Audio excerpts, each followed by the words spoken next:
Okay. So quickly, taking some time and some technical challenges to try as much as possible to run through as fast as we can, as swift as we can. I'll crave your indulgence to ensure you pay um, full attention, rapt attention, and take every aspect of this problem very seriously. Alright, quickly, the objectives of this course. First of all, we need to identify and understand what conflict is, what's the meaning of conflict, what it all about, what the conflict and conflict I mentioned then. Also identify the causes of conflict in the workplace, in the industry, right? And also get to learn conflict and resolution approaches or styles or steps and practice resolution strategy. All right. So the first um, question that comes to mind is what exactly is conflict? What exactly is conflict? A lot of definitions um, come up for explanations or ideologies rather can come when we talk about conflict. Conflict is an expression of struggle or an expressed struggle or disagreement between two parties or two entities. It could be interdependent, and this disagreement could come in terms of in terms of the kind of goals, maybe compatibility, challenges with your goals or ideologies, or scarce resources, and even sometimes the interference of other of a third party um, in achieving either individual or collective goals. All right. So that is my, my own concept for the definition of conflict. You can also conflict, but understand basically the major entity that explains or describes the concept of conflict. All right. These are basic. One could be in terms of compatibility and of goals. It could also be in terms with the resources available and sometimes on the external influence.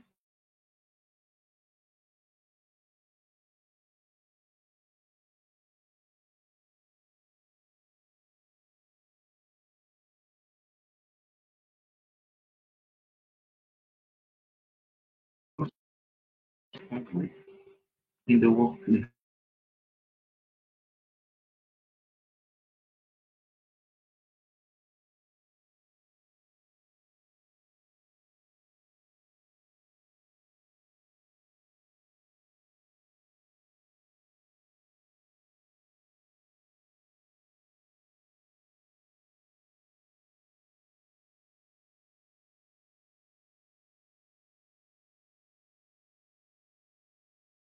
Or it's basically Indian regulated law it applies to every every area. I want to talk about industrial disputes or industrial conflict. Now, it describes industrial conflict as any dispute or difference between employers and employees or between employers and workmen or between workmen and workmen which is connected to the employment or non-employment or the terms of employment or with the conditions of labor of any person. So basically, when we're talking about industrial conflict, the conflict can be in any area. However, however the major focus is directed towards industrial conflict. You could have conflict between friends, conflict between couples, conflict between organizations, that's already industrial conflict, or even within the organization, internal, interpersonal, or intrapersonal. So come to all the forms of description of conflict. All right. Um, okay. I'll be sharing the material with us in the next by the next class. That was great. Um, well, this class will just be an overview of the whole course as much as we can run through. Now, there are 7 courses of which you can do in the workplace. 7 courses, basic courses of conflict. You could have conflicting needs. Remember the definition I just gave from the 1947 Act. It says that it could be a dispute between employers and employees, or employers and employee and employee, or even other factors as it affects the employment of such person. Now, we could have different causes. We have different causes, different things that could lead to conflict. Some other person can just say that conflict is a dispute, or it's not just quarrel in quote. It's more of a disagreement. You may not even have it instead of yes, it's a conflict. That's why you may not have it creating all the things that we see as we know quarrels to be. You understand? So it could be even worse than the kind of conflict you know that creates if you call quarrel. Okay. All right. Now, back to discussion. The 7 causes of conflict that we often there are two them not related to the same result. These are the two causes that we have. One could be conflicting needs. Conflicting needs. The need of a particular that needs some organization. You have maybe a department, you could have it between departments, you could have 2 different or 4 different departments having conflict because of the needs of each of those departments, or even the employees. Among the employees, sometimes you have that, or between employees and workers, employers and employees. It could be conflicting needs. Employers want results, deliver want results. Employees to want to address their welfare or something, and that would affect the way they relate to their job, or how they carry their job or their tasks. And it could also bring conflict between the employer and the employee, conflicting needs. Now, another is also conflicting perception. Your perception, your point of view, your opinion, your opinion. The opinion of A may be different from the opinion of B. Now, to describe this one, say when an associate is asked to perform a function outside their job, that's one of the description. Sometimes the need may arise that you need to perform a job out of the basic job description in the industry, and you discover that oh, some conflict may come up from there. Conflict can arise from such cases. Now, we also have when people view the same incident in dramatic different ways. That's the area of perception.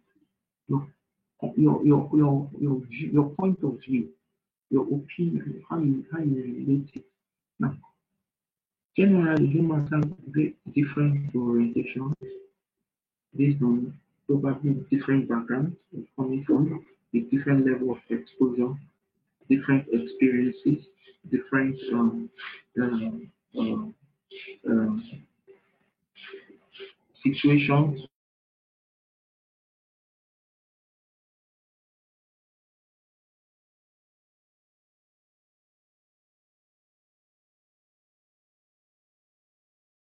or conditions that we have been exposed to also, or an effect the on the um, on the workplace, and could also lead to conflict. As it could also lead to what conflict. All right. So another aspect is conflicting goals. When you have diversity, when diversity is not accepted in the workplace, sometimes the goals of A might be different from the goals of B, whether between employers and employees, or employees and employees, or as the case may be. Conflicting goals. Primarily, the goal of an organization is paramount to any other goal. As a truth, the goal of an organization is paramount to any other individual goal. That's the basic goal.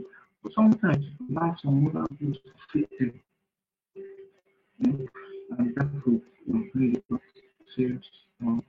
So some goals of other individuals being different or diversifying, what we call diversification of goals, and that could really not conflict of interest. You know, one of some of us must have heard about the term conflicting interest in an organization. Conflicting interest comes as a result of diversification of goals. When we decide to take some other goals paramount to that of the laid down goals of an organization. That's a bring about conflict. Alright, they will also have conflicting pressure. Conflicting pressure. Pressures could also conflict. Different in the way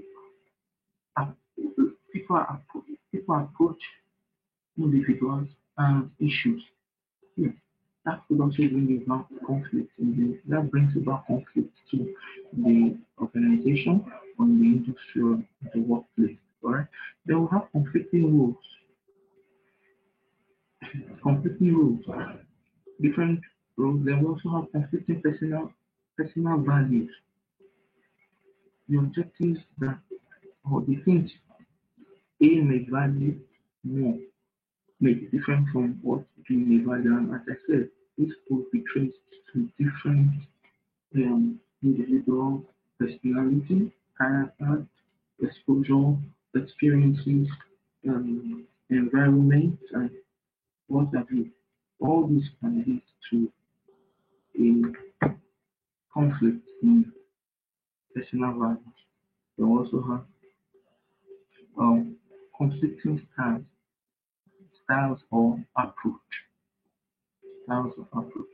When two or more people are responsible for separate actions with the same deadline, this happens a lot of times. A lot of times, typical of the banking sector sometimes, where targets are given some financial targets to meet up. And the different approach marketers might have a different approach in getting the client and market activity also has a different approach. And sometimes you may even see these two parties having some conflict. Alright? So to go back, the perfect organizational plan is not from freedom of conflict. Conflict is something that is always bound to happen. It's only any of these forms. But if properly handled, it can bring more effective and appropriate adjustment.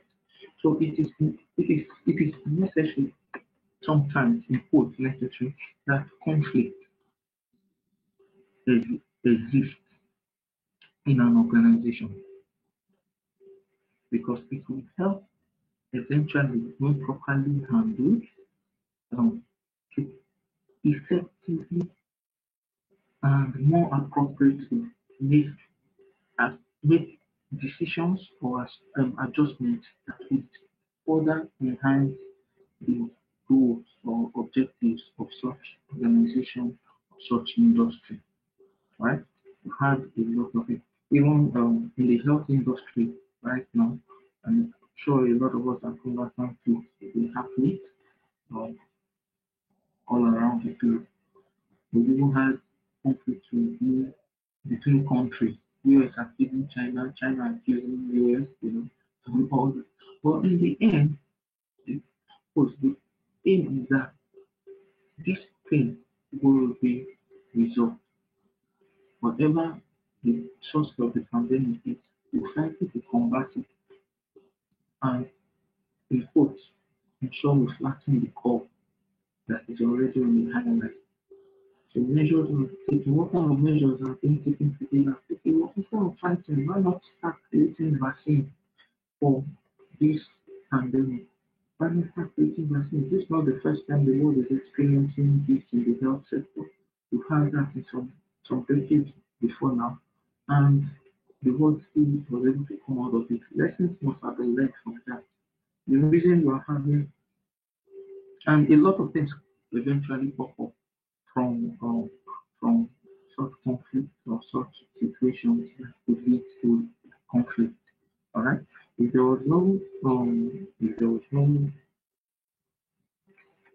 COVID-19 or coronavirus at this point, a lot of things, decisions that may be taken or that are being taken would not have been taken.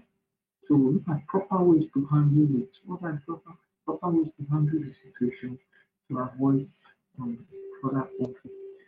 In the health sector, some private hospitals are already being asked to shut down.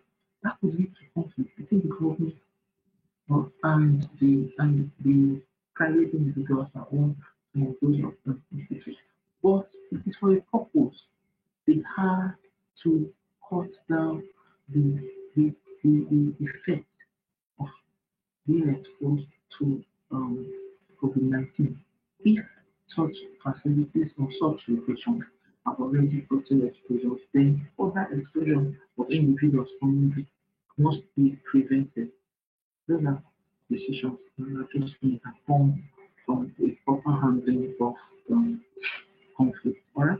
Now, we've already, wherever there is interaction, there will be conflict. Wherever there is interaction, whether one-on-one or in letters, any form of communication or interaction, there will always be conflict. Even in the home, between husband and wife, boyfriend and girlfriend, between friends, even um, in in several sectors in the find ourselves, as long as there is interaction, whether physical or whether verbal or written or any form of interaction, there you know, there's bound to always be conflict. So we view it in three areas or from three perspectives. All right. Number one is the traditional, we have the human relation view and the interactionist view. When talking about traditional view, we're looking at all conflict. What we mean is that all conflicts are harmful and must be avoided. That is a traditional or conventional view of conflict. Of conflict and harmful be avoided. So we try as much as possible to avoid conflict. But is that really the best of in finance? Now we have in the human relation view, that's the point of view we see it as a natural and inevitable outcome in any group. That's what we just mentioned earlier. Because as far as there is interaction, there must be conflict. As far as there will bound to be conflict. And we heard some of us must have had some experience. They say, people say, if you say you're in love and you've not had any misunderstanding, yeah, either of you or both of you are pretending. So that's the truth most times. It's almost like it's if you've not had any reason to have a misunderstanding or that misunderstanding is a form of conflict. However, you try to work now, manage properly. When it's not properly managed, then such situations or disagreement or relationships or interactions get broken. Right? Now we have interactionist view. The interactionist view is that conflict is absolutely necessary for a group to perform effectively. So in the industry, the concept used in viewing conflict is more of a human relation view and an interaction view. Because for a group or an industry or an organization to perform more effectively, something conflict will obviously um, be some conflict will be necessary or inevitable. Alright? So it brings us to the form of conflict. The forms of conflict. There are two basic forms. Now, before then, I'll need to mention this that conflict can also be viewed um, in two types. Two types. One is the effect based on effect, and the second is based on location. We have one based on effect and based on location. We'll come back to that. I'm just here to quickly mention it. Now, in forms of interaction, one of those forms that types that I mentioned, we have the functional conflict and the or dysfunctional conflict. Right? The functional conflict. The functional conflict it supports the goals of the group and improves its performance. It supports the goals of the group and improves the performance. You're trying to ensure that everything, no matter what the conflict is, the paramount goal of the group should take excellency, should take preeminence and improve. It also helps to improve the performance. Why the functional goal hinders performance? It is destructive. It is we talk about constructive criticism, like destructive criticism. So it's something of that nature. All right. So those are two basic types. Um, what I said we are overview, so we'll still come back to all this more detailed in the more detailed form, hopefully in our next class. All right. Now there are two basic types that we also look at too. Now, task conflict, relationship conflict, and process conflict. Task conflict, conflict over conflict on goals of the work. And then we have a relationship conflict. Now, that is usually based on interpersonal relationship. Remember, I said the material that we'll be sharing, you'll be getting hopefully by the next class. We discover that we have discussed conflict in two types. The conflict that is based on location and the conflict that is based on the effect it creates. Now, we'll talk about the functional or constructive conflict or destructive conflict here. So, functional or constructive conflict. So, yeah, we'll talk about functional conflict. We are looking at the constructive conflict and the dysfunctional conflict. We are talking about the destructive conflict. All right. Then other types of conflict that we have is based on the location. Now, when we say based on the location, is we have about four types. We have the one that could be interpersonal conflict between individuals or group of individuals. Then we also have intrapersonal.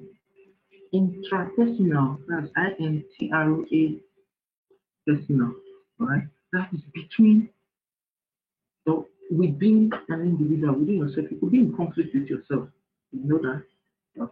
So you could be in conflict with yourself in taking some decisions, right? It's usually a regular experience. They also have intergroup conflict and intra-group conflict. Intra-group, which is this based on location, is what the Act of 1947 describes, because it talks about either interpersonal or intrapersonal or intergroup, that's within organizations, within companies, within different between companies, between organizations, or intra-group. That intra, that's within the group, within the organization, within the organization. All right. So those are the various types of conflicts that we have, which we will also be expatiating on. All right. So while we're discussing this on this side, on the right side of my screen, we'll put some assignments that you will be submitting. The deadline for the submission of the assignment is on Wednesday. Yes, Wednesday is 29th of this month. That's 6 p.m. Please avoid plagiarism, avoid copying from any individual. Let it be your own work. Alright? Yeah. These 4 assignments will be submitted before Wednesday. Before Wednesday. On or before 6 p.m. on Wednesday, and should be sent to engineeringman.gpts@gmail.com.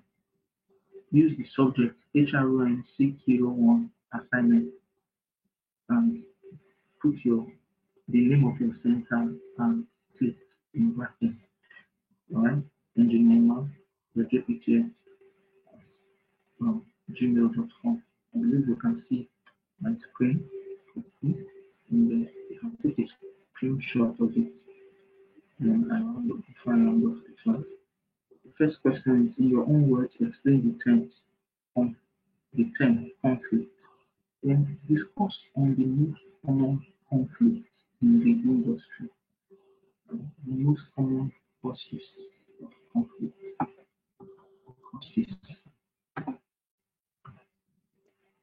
Most common causes. This is causes of conflict. Right? The most common causes of conflict in the industry. Then give a comprehensive discussion, comprehensive review on the resolution strategies of industrial conflict. Number 4 is to give a detailed review of the types of conflict based on Roman figure 1, location, Roman figure 2, effective produces. There's a study link below.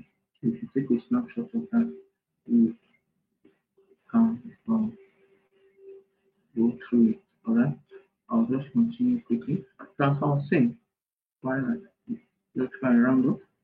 We have the task conflict, which is conflict over content and goals of the work. Then we also have relationship conflict, which will be interpersonal. Then we also have the process conflict. This conflict over how the work gets done. Right? Now we have several courses. I'll just highlight about 4 of them before I round up the class. Right? We have the conflicting we have 7 courses. It is not exhaustive anyway, but these are basic causes of workplace conflict. Number 1, mention conflicting needs. Alright, conflicting needs. Workers could compete over aspect because of the scarce resources or recognition. Some people want to recognize they are doing the work the way it's supposed to be and how it's supposed to be, and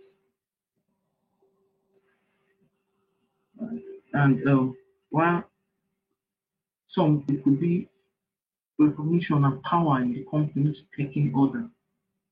Now this can lead to conflict. Another is what the difference in the way we approach people and issues, the manner of approach.